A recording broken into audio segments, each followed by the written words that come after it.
We talking about all things sports. We talking about all things sports. We talking about all things sports. What's up, everybody? You are talking sports with Mike and PL. I am your co-host, Mr. PL Coulter. Flanked to my right is my right-hand man, Mr. Michigan Mike, Michael Hasso. How's it going? Hey, what's going on, my man? You ready to talk some sports? Yeah, let's do it. All right, man. So a lot is going on in the world of sports since we last hollered at the Peeps. The NBA playoffs are in full swing in the second round. Our picks to meet in the finals, Miami and San Antonio are up 3-1 and looking to close out their series at home in Game 5. We have celebrities fighting on elevators, man. Mm-hmm. We'll be all night. And we're gonna hurry up and digress from that one. Your boy, you almost threw a perfect game, right? Yeah, that's bad. It was actually funny because me and my brother were watching it, and then he's 18, so he was going to the movies, and I was like, "How are you gonna leave this game, this perfect game?" And sure enough, it ends up falling in between two defenders, the second baseman and the right fielder, Rios. And man, and then the whole big controversy was they charged it an error, which majority of baseball has charged that as a hit, which I never got because two players are right next to the ball. They don't communicate, and it falls right in between them. That is an error. It should have been caught by Rios. So I think they got it wrong. Still, it should have been caught, and it messed up his perfect game. And so we ended up winning, so that's good. But the only bad thing is Yu Darvish is our only pitcher for the Rangers. So Oh wow! All right, Yeah. so it's you or nothing, huh? Yep, pretty much. All right, man. Well, also going on in the world of sports, that's pretty much been front and center, and we will definitely get into in depth the NFL draft, man. It was concluded this weekend. Lots of surprises, lots of twists, lots of turns. What was your overall thoughts of the draft? I mean, the first 10, you were there. I pretty much called the first 10. That is true. Just back to back. That is true. After that, people were just trading down and then trading back up and then just like, oh, we're going to trade down. But, well, wait, we wanted that player and then trading back. Like, I was kind of baffled. And then most players, like the Cowboys, didn't think, oh, we won't trade up, and then the Steelers ended up getting their linebacker, Right. which they really needed, or defensive end, and so that was kind of funny. And then, of course, the whole Manziel thing, everyone Which we waiting would for definitely him. we would definitely get into that. I think it was one of the most entertaining first rounds that Yeah, definitely. I've seen in a long time. Just a lot of suspense, a lot of drama. And they said most viewed too, so Right, we were definitely amongst those two on both stations, though we digress. Now, one of the things that always frustrates me pre and post draft is the draft grade. I mean, Mike, if you'll allow me a chance for a mini rant, the draft grade is almost like going into class on the first day of school. The teacher assigning you a grade, and then you do the work. I just don't understand the draft grade. But I do want to get your thoughts on some of the quarterbacks that were taken in the first round. And if you can tell me what you project their future to be like for this first year in the NFL. okay. But instead of using grades, and I know you're an intellect, but we won't use grades. Let's use a weather forecast. Let's forecast by way of weather. It's been a lot of crazy weather here. We're in Dallas. Weather changes every day. So Okay. We'll start at the top. Okay. I had Bortles. I actually picked Bortles as the top quarterback going into the draft. And you know that. You were like, Bortles, what? Who is that? And I was like, no, man, I've seen him play. He has good foundation, good pocket passer. Bortles, I see him bright and sunny in Florida. He grew up in Florida, Right on. played high school in Florida, played college in Florida, and now he's playing pros in Jacksonville, Florida. So I see sunshine for him. They That's perfect spot. Oh, all right, man. And they picked up Marquise Lee, a talented wide receiver from USC, and they may be trying to do the whole Andy Dalton, AJ Green thing all over again. Yep. Who knows? And we'll see. All right, Johnny Football. What you Yeah, got? Johnny Football, man. He's What you got? gonna go from. He's of course Cleveland picked him, so he's gonna go from average temperature in Texas, playing. That's all he's been playing is in Texas, high school and collegiate. From an average temperature from 80 to maybe the lowest 52 in Texas. and that's around December time. Now he's going to Cleveland, which around September their high is like 60 degrees and their low average is about 30. So around December it's at least freezing for him. Okay, so And that's playoff time. So and that's a concern for you. oh yeah, if you've never played in harsh weather like that before, and especially if you're a mobile quarterback, I don't expect him to be doing anything in crazy weather like that. Okay, so we got your physical weather forecast. What about your projected forecast for Mr. Menzel? I see hail, a lot of damage. You're gonna have to call the insurance company after every week. I don't see it. No sunshine for him. Total disaster for you, city of Cleveland. We sorry. I mean, but you're the city of Cleveland. With all due respect, you attract disasters. Sports speaking. All right. Bottom of the first round, Teddy Bridgewater. Speaking of disaster, right? Bridgewater didn't want to go anywhere. He's like, no, I want to be drafted, but I don't want to go to Cleveland. I don't want to go to Minnesota. Right. Like, after he got drafted to Minnesota, he still says, I don't really want to go to Minnesota. Well, it's too late. Like, they already drafted you. And somehow he did get drafted in the first round. Right. He's from Florida, and he's going to Minnesota. And, all Minnesota's rivals play outside. Actually, Minnesota this year will be playing outside.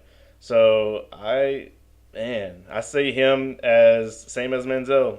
A lot of damage, a lot of snowstorms. He's not going to be able to move. Even with the league's best rusher and Agenton Peterson behind him, you don't think that'll help at all?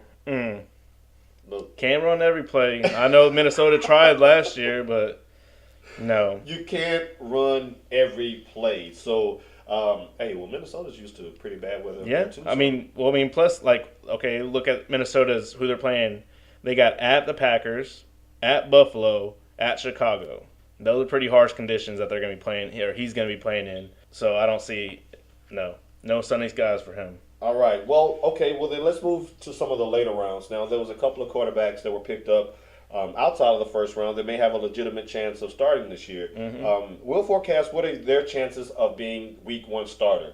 Let's start with Derek Carr, picked in the second round to the Oakland Raiders. I like Derek Carr. I've seen him play. I watched some film on him, and he actually reminds me of Bortles a little bit. Good foundation, good arm, good speed.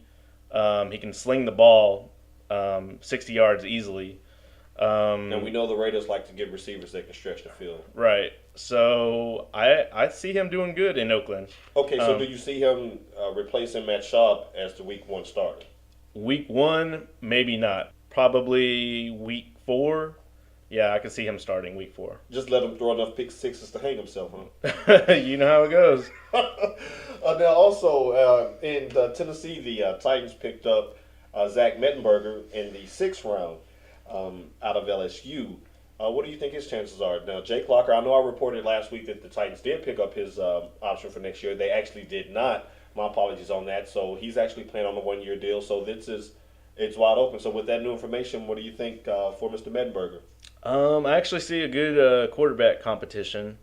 I think Locker will pull it out on this one as far as the competition and pull out the starting job. Only reason why I see him going is being backup is if Locker gets hurt. That's the only way I see, and that's maybe I could probably see Week 6 if he gets hurt.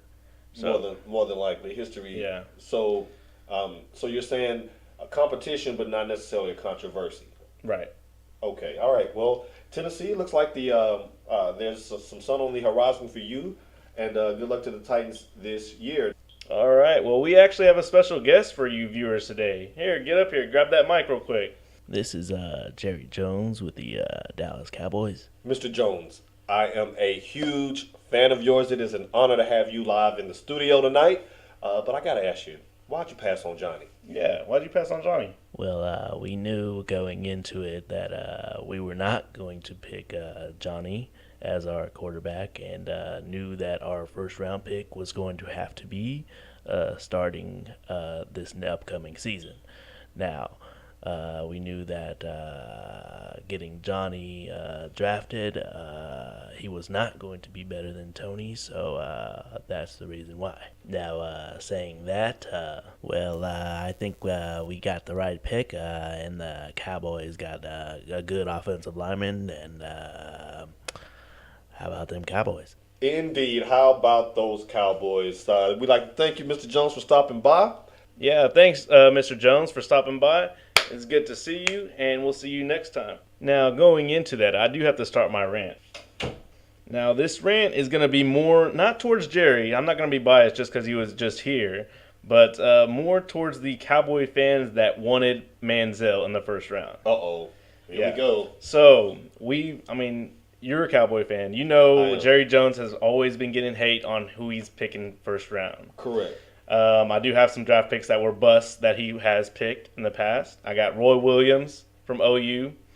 He did, after they started that horse collar penalty, he went all down. He didn't know what to do. He's like, Coach, how do I tackle? He didn't have a plan B. He was like, I don't know, like, how am I supposed to get him down to the ground, Coach? And then he was just gone, like, bye, Felicia, bye. He was like, okay. And then Barbie Carpenter. Oh, no. Softest quarterback or linebacker in the history of the NFL. In the history of NFL. Oh. His ponytail was truly befitting. Hence the name Barbie Carpenter. Stop playing. Then, of course, recently, Felix Jones.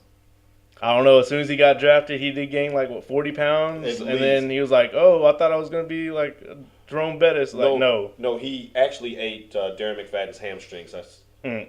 Anyway, so this actually, Jerry Jones made a solid pick in Zach Martin. Good offensive tackle. He's going to be starting for the team for another 5 years. Which is important out of your first round pick. Important. Offensive tackle, solid pick. Like, he's going to be playing. And then all these fans wanted Manziel. Why? Do you really think that Manziel is better than Tony Romo? I'm not a fan of Tony Romo, but I know he's not a Manziel. And you know what, people out there, in the interest of full disclosure, he is an Eagles fan. So this is... Yeah, he has no dog in this fight. Why would you want Manziel? I don't understand it. And every time I see people walking around with Manziel jerseys on, like, let's come to the Cowboys. Why? You want him as a backup? Like, you're going to pay him that much money to be a backup? Well, you know they wouldn't want him to come here to be a backup. They want him to replace Tony Romo. But that's what most of them were saying. They were like, no, he's not going to replace Tony. Okay, so what are you saying? Like, you... And then, sure enough, those fans coming into the season, if they got Manziel, but why are we still 8-8? Like, I wonder why. Hey! Now, we'll get into our season predictions a little later in the summer. Well, but I see us going a little better than 8-8. For any of those viewers that wanted Manziel and a Cowboys fan, please hit me up on Twitter. And you know what? That's a very perfect segue. Good job by you. You can always reach Michigan Mike on Twitter at Michael Hasso. That's MichaelJasso. Cowboys fans, I need y'all to stand up. I need y'all to let Mike know that you're not going to take this 8-8 prediction line down. And if you need some support, you can always hit me up at PL Culture. That's at PLCOLTER. Ladies and gentlemen, you all have a great day. Life is a sport, so always play to win. Go Blue.